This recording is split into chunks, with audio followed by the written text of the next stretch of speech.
नमस्कार दोस्तों, मैं दिव्यांशी को एक बार फिर हाजिर हूँ एसबीटी न्यूज की खास खबरों के साथ। पेश है आज 26 नवंबर 2025 बुधवार शाम 7:15 बजे राजस्थान की बड़ी खबरें।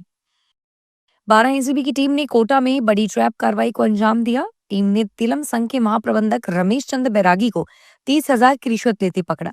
आरोपी एमएसपी के सेंटर रीयूनियल की एवज में रिश्वत की डिमांड कर रहा था। परिवादी ने इसकी शिकायत एसीबी को दी। एडिशनल एसपी 12 एसीबी कालूराम ने बताया कि परिवादी ने पलायथा में सेंटर के लिए आवेदन कर रखा था। सेंटर की रिन्यूअल करने के एवज में तिलम संघ का महाप्रबंधक रिश्वत की डिमांड कर रहा था। परिवादी की शिकायत पर सत्यापन करवाया गया और शिकायत सत्यापन में रिश्वत मांगने की पुष्टि हुई। कोटपुतली बहरोड जिला पुलिस ने गैंगस्टर विक्रम के सक्रिय होने की सूचना पर ए श्रेणी की नाकाबंदी करते हुए बड़ी कार्रवाई की। पुलिस ने लादेन गैंग के 17 बदमाशों को गिरफ्तार करके उनके कब्जे से 7 वाहन जब्त किए हैं। एसीपी ने बताया कि सूचना मिली थी कि गैंगस्टर लादेन अपने साथियों के साथ पहाड़ी गांव में मौजूद है। इसके बाद पुलिस की कई टीमों ने गांव के रास्तों पर नाकाबंदी करके वाहनों की सघन जांच शुरू की। इस दौरान 7 वाहन जब्त किए गए।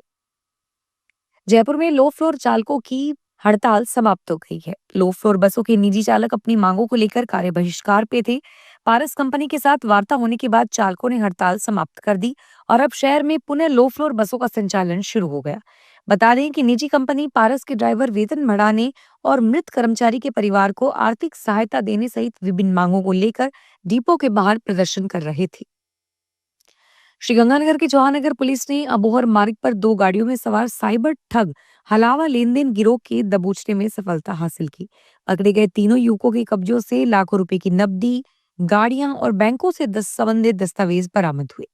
पुलिस अधीक्षक ने बताया कि मुखबिर की सूचना पर एसआई की टीम ने पुलिस लाइन के पीछे अबोहर मार्ग पर 2 क्रेटा गाड़ी में सवार चंद्र कुमार बंसल, कालिया मार्ग स्थित संदीप चौहान पुत्र महेंद्र चौहान को गिरफ्तार किया और इनके कब्जे से 21 लाख रुपए की नकदी, चांदी, 2 क्रेटा गाड़ी, 13 पासबुक, एटीएम कार्ड, विभिन्न SIM card, Jan Aadhaar card, bill book, laptop और फर्जी कंपनी के जीएसटी नंबर बरामद हुए। राजस्थान के स्वास्थ्य क्षेत्र के लिए एक ऐतिहासिक क्षण में JNU super speciality hospital Jaipur ने एक अभूतपूर्व उपलब्धि हासिल की है। पहली बार एक गंभीर रूप से बीमार मरीज को एचएन रिलायंस हॉस्पिटल मुंबई से जयपुर एयरलिफ्ट करके उन्नत मल्टी स्पेशलिटी इलाज के लिए लाया गया। यह उपलब्धि जेएनयू हॉस्पिटल को देश के शीर्ष तृतीयक चिकित्सा केंद्रों में मजबूती से स्थापित करती है। मरीज जो कोई जटिल बीमारियों से ग्रस्त है को विभिन्न सुपर स्पेशलिटीज की समन्वित देखभाल की आवश्यकता थी। धौलपुर जिले के बसेड़ी थाना क्षेत्र स्थित सलेमपुर गांव में बुधवार को एक बड़ा हादसा टल गया। किसान परिवार के मकान की छत अचानक ढह गई। हादसे के समय परिवार के सदस्य खाना खा रहे थे। ऐसे में जनहानि नहीं हुई। मकान के मालिक ने बताया कि वे लोग मजदूरी करके परिवार का पालन पोषण करते हैं। घटना के दौरान छत की पट्टियां अचानक टूटकर नीचे गिर गई। घर के अंदर कोई व्यक्ति मौजूद नहीं था, जिससे हादसा होने से बच गया। डीग में ऑपरेशन एंटीवायरस अभियान के तहत नगर और कैथवाड़ा पुलिस ने गरीब कार्रवाई करते हुए 6 ठगों को गिरफ्तार किया और इनके पास से 12 मोबाइल जब्त किए गए। एसीपी ने बताया कि पकड़े गए साइबर ठग जंगलों और पहाड़ों की तलहटी में बैठकर ऑनलाइन ठगी को अंजाम देते थे। कैथवाड़ा थाना प्रभारी ने बताया कि गिरफ्तार 6 आरोपी सेक्सटॉर्शन के जरिए बुजुर्गों को निशाना बनाते थे। सुप्रीम कोर्ट की सख्ती के बावजूद जोधपुर में कॉमन इन्फ्लुएंट ट्रीटमेंट प्लांट यानी सामूहिक अपशिष्ट उपचार संयंत्र से बिना ट्रीटमेंट वाला दूषित पानी छोड़ा जा रहा है। बुधवार सुबह आरएसपीसीबी की टीम ने शिकायतों के सत्यापन के लिए संगरिया इंडस्ट्रियल एरिया पर छापा मारा और मौके पर प्लांट से बिना ट्रीट किया गया पानी उन्हें दिखाई दिया। यह पानी आगे जाकर रिको ड्रेन में मिल रहा था और अंत में जोजी नदी में गिर रहा था, जिससे प्रदूषण का जलस्तर बढ़ रहा है। बांसवाड़ा में सैलाना से सागवाड़ा की ओर जा रही प्याज से भरी एक पिकअप बुधवार सुबह पलट गई। तेज गति के कारण बेकाबू यह गाड़ी सड़क के बीच बने डिवाइडर पर जा चढ़ी, जिससे गाड़ी का अगला हिस्सा क्षतिग्रस्त हो गया। हादसे के बाद ड्राइवर गाड़ी को छोड़कर फरार हो गया और दुर्घटना के बाद पिकअप में भरे प्याज को दूसरे वाहन में भरकर भिजवा दिया गया। राजस्थान में सर्दियों के आगमन के साथ ही मौसम के साथ साथ हवा की गुणवत्ता भी तेजी से खराब होने लगी है। तापमान गिरते ही प्रदूषण के कण नीचे जमने लगे हैं, जिससे हवा का स्तर बिगड़ता है और यही कारण है कि प्रदेश के कई जिलों में एक्यूआई अब गंभीर श्रेणी में पहुंच गया है। यह स्थिति खासतौर पर बच्चों, गर्भवती महिलाओं और श्वास संबंधी बीमारियों से जूझ रहे लोगों के लिए है। प्रदेश के प्रदूषण मानकों की बात करें तो सबसे चिंताजनक स्थिति भिवाड़ी में है, जहां एक्यूआई 319 दर्ज किया गया। डूंगरपुर में एक्यूआई 228 है। श्रीगंगानगर में 219 के स्तर पर है, जो कि हवा की बिगड़ती स्थिति का संकेत है। जयपुर विकास प्राधिकरण दूसरे जिलों से संचालित विकास प्राधिकरण या नगरीय निकाय के खर्चों की ऑडिट प्रधान महालेखाकार से करवाने की सिफारिश की है। पिछले दिनों सीएजी ने इस संबंध में एक पत्र राज्य सरकार को लिखा।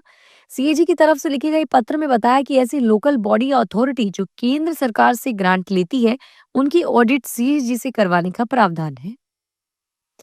पाली के एक होटल के बाहर पार्किंग में खड़ी स्कॉर्पियो का कांच तोड़कर बदमाश करीब 35 लाख रुपए के गहने चुरा कर ले गए।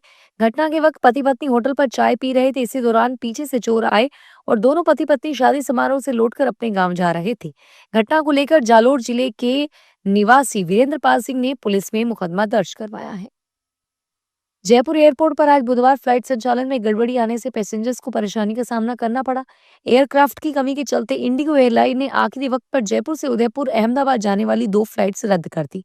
दरअसल इंडिगो एयरलाइंस की फ्लाइट जो जयपुर से अहमदाबाद के लिए सुबह 8:10 पर रवाना होनी थी, लेकिन तकनीकी कारणों की वजह से उपलब्धता नहीं होने से एयरलाइन कंपनी ने आखिरी वक्त पर फ्लाइट को रद्द कर दिया। मेयो कॉलेज अजमेर 27 से 30 नवंबर 2025 तक अपनी 150वीं वर्षगांठ मनाएगा और इसमें देश की बड़ी हस्तियां शामिल होगी। मेयो कॉलेज के प्रिंसिपल ने बताया कि इसके लिए सभी तैयारियां पूर्ण कर ली गई है। इस दौरान होने वाले कार्यक्रमों में विंटेज कारों की प्रदर्शनी, सोनू निगम की लाइव प्रस्तुति, ड्रोन शो और लाइव संगीत के साथ डिनर होगा।